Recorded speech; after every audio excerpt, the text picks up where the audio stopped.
Happy holidays, everyone. I'm Lightning. And I'm Alice. And this is just a short video just to give, I guess, a kind of recap or just to talk to you guys to cap out the end of the year. So let's not waste any time and let's just go through all the highlights. So what's gone on with the channel this year? Quite a lot, actually. You know, besides Xenoblade Chronicles. Well, let's just get to how it started. We were continuing our love for Xenoblade 2 by going through New Game Plus. It allowed us to dive more in deep detail to, you know, the context of the game, the soundtrack, pretty much the entire feeling, allow us to elaborate our thoughts and opinions. The game is good. It's really good. It needs a lot of work, but hey, nothing that a second playthrough can't make better or give more food for thought.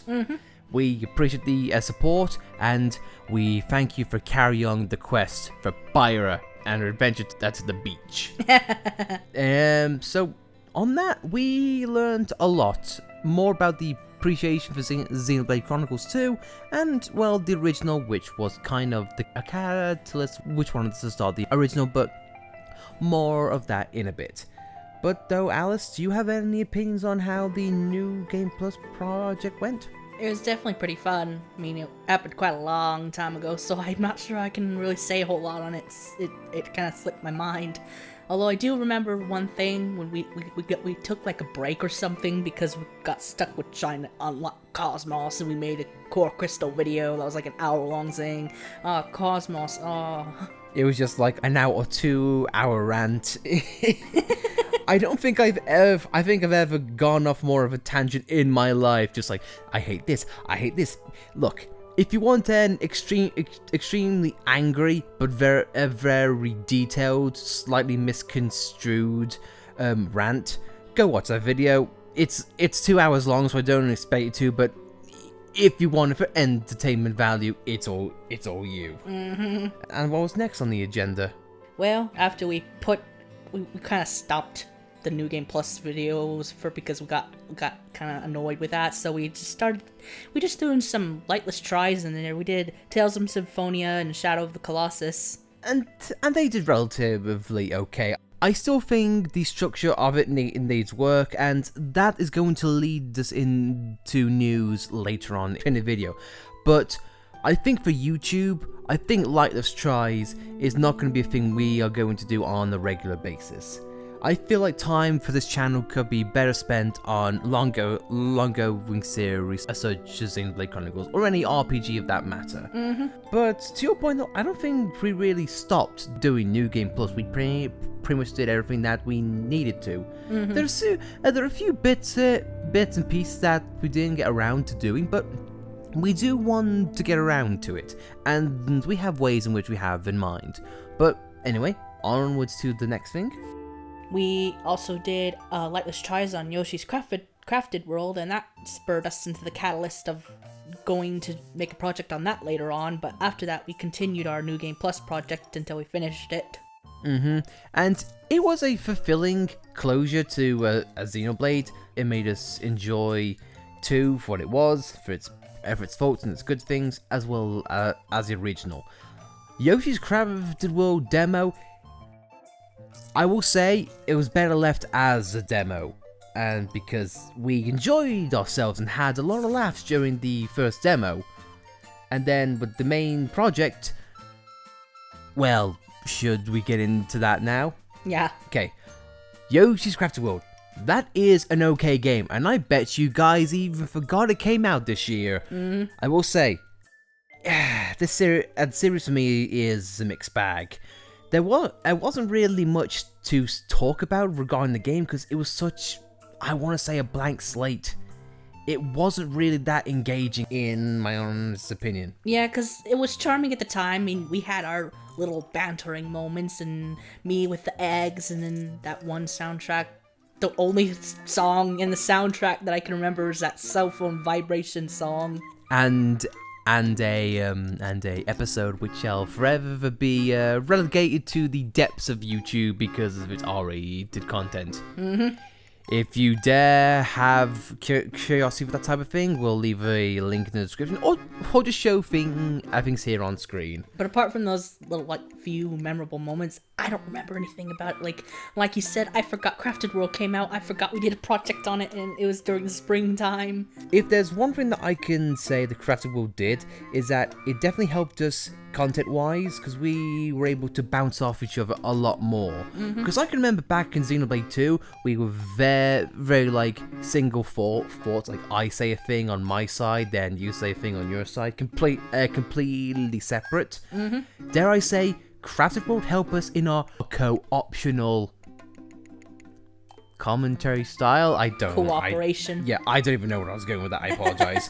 But yeah, it wasn't much for content, but in growth of the channel, it definitely helped us with our cohesiveness, I feel. And right around the time we did Crafted World, episode Arden came out. We did a project on that. It was only 5 episodes, but I enjoyed it, especially the Lotus Juice. Yeah, it was a pleasant surprise, one which we were not expecting. It was fun, a short stint, and it was full of charm. And as much as I don't want to say it, it kind of left on the perfect note for Final Fantasy 15 in general. And I mean that in a bad way, because the way it was written and the way it was finished off, it left us wanting more, but us knowing that we were never going to get more, because it was the end of Arden's episode, as well as the end of Final Fantasy 15's development because of what happened behind the scenes. The director left, 15 was shut down and finished as a project, so we were never going to get more. Previous plans of a DLC that was put into motion completely stopped. So it's kind of a shame. We never really got the end of a story. Or at least the ending which we wanted, which I can imagine is how a lot of fans felt about 15. So it was a fun time, but looking back at it now, it's like, that's really bitter. But hey, on brighter notes though, what else happened?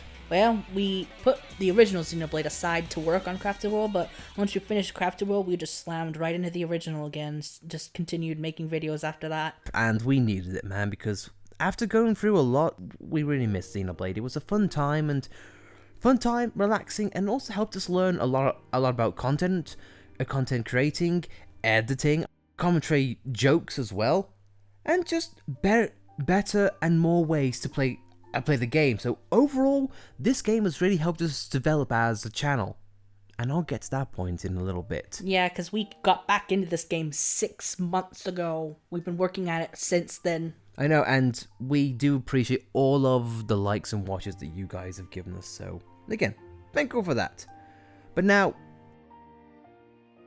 before we move on to present time, let's talk about what happened during that time.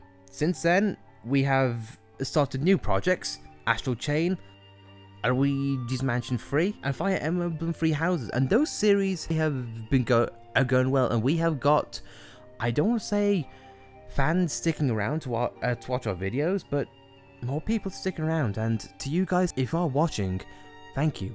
You gave our content a chance and you seem to like it, so hey, we hope to do more that you like in future. I think the Definitive Edition news helped bunce that up. Yep. Should we just answer that elephant in the room? Okay. The Nintendo Direct of September was when the Xenoblade Definitive Edition was announced. A video we did on that did amazingly well, and for anyone who's watched that and subscribed from that, thank you. We are going to do a project on it, so we hope you like it, and we will do our best to research and structure things as properly as we can this time round. So again, that's one of our best made videos, so thank you. And apart from doing the E3 Directs, reactions and whatnot, here we are doing Xenoblade Chronicles. That's pretty much it. Really?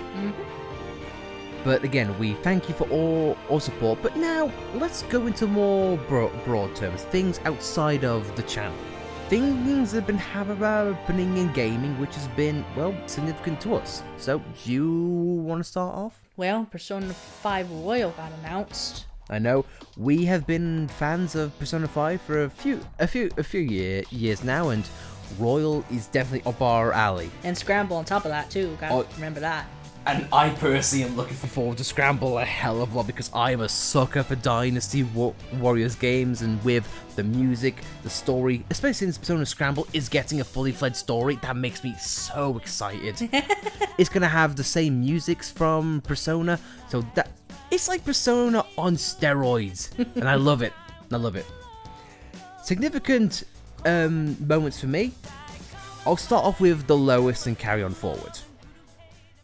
If you watched our Nintendo Direct video from E3, you'll notice how hyped we were for Sword and Shield. Ever since then though, things have really gone downhill for that game, Yeah. PR-wise. I don't even call it a highlight, it's just something significant. Never before have I personally seen my hype levels die so much. Underwhelming. Yeah. But for how a lauded franchise such as Pokemon has turned controversial with the, Dexit and whatnot and the apparent lies the Game Freak has told. But that's an issue for another day. It's significant just on how Pokemon took a hit this year. I'm not praising it, I'm not celebrating it, it's just something that's significant that I feel like needs to be said. Other things. We mentioned that we had Fire Emblem coming out in our channel. Again, thank you for that. We were surprised on how much we liked Fire Emblem. I was not expecting to be drawn in as much as I would. A few times, ever since we stopped playing, at the end of recording sessions, I've been like, well, I kind of want to play more.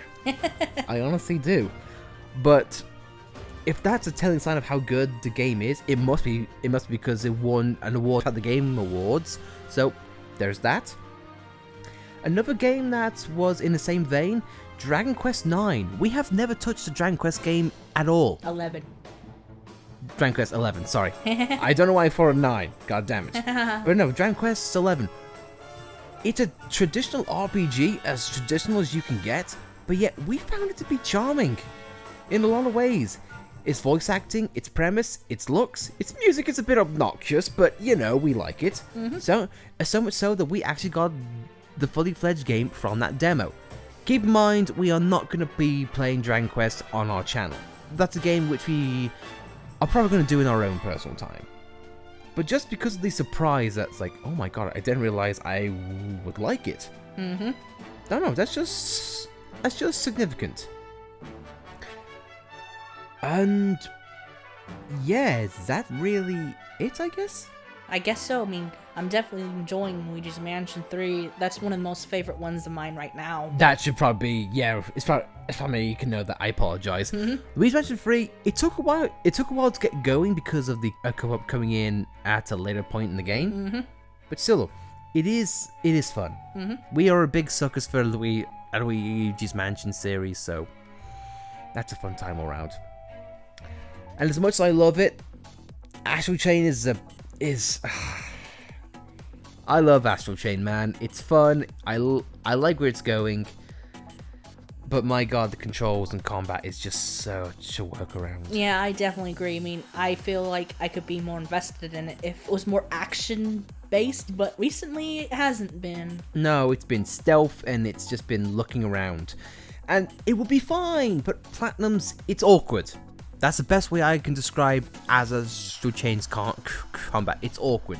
It's not fast-paced, it's not as focused and cohesive as Bayonetta's or anything else the Platinum's known for. So it's a bit of a mess, but I do want to see it out until the end. I'm enjoying it, but I'll admit it's my least favorite project that we're doing right now. I feel like I share the same sentiment as you. It was nominated for an Action Game of the Year. Devil May Cry took that award, however, but still, I digress. Astral Chain is a mixed bag, and I feel like with the way that the views are going, I feel like the viewers are saying the same thing. Okay, but now on to two major things that we want to say. I'm going to try and be cohesive as possible because Lord knows I have not been through this entire episode. It's nearly 4 o'clock in the morning. I'm tired. But anyway, first of all, guys, again, anyone who's watching our content.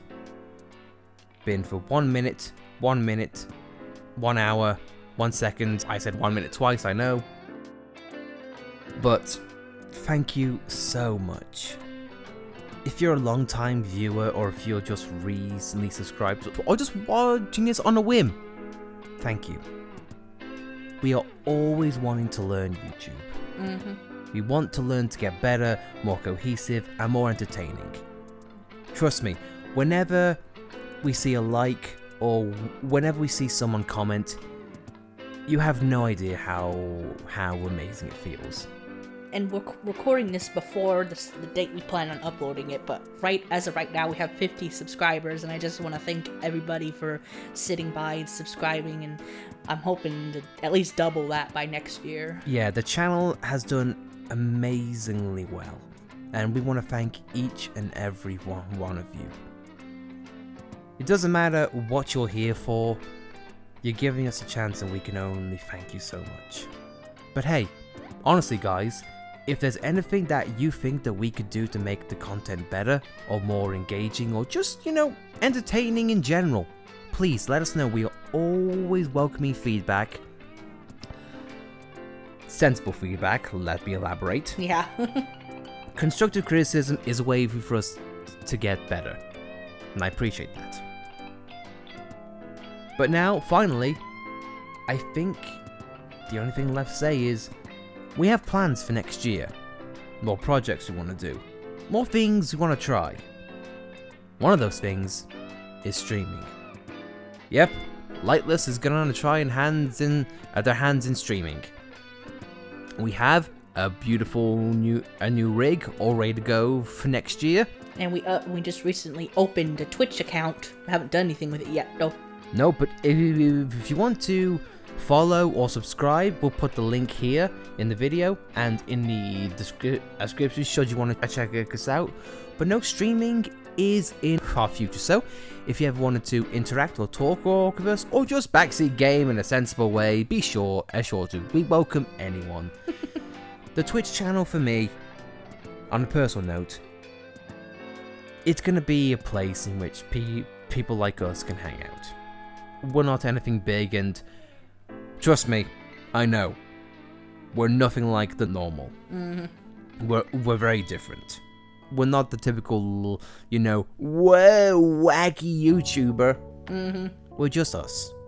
A couple, a long-distance marriage who just wants to just play games and just interact with people. Yeah, I like the thought of us just playing a game and having maybe 50 people playing it with us and just talking and maybe I also look forward to the idea of doing a Q&A video. Hey, if you ever wanted to ask us questions, be sure to. I know we're rambling on at this point now. This video's gone longer than what I would have wanted it to.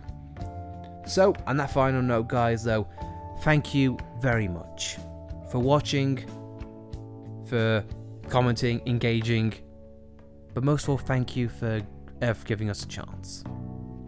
We're different, and in this wide range of the internet, everyone can use something different.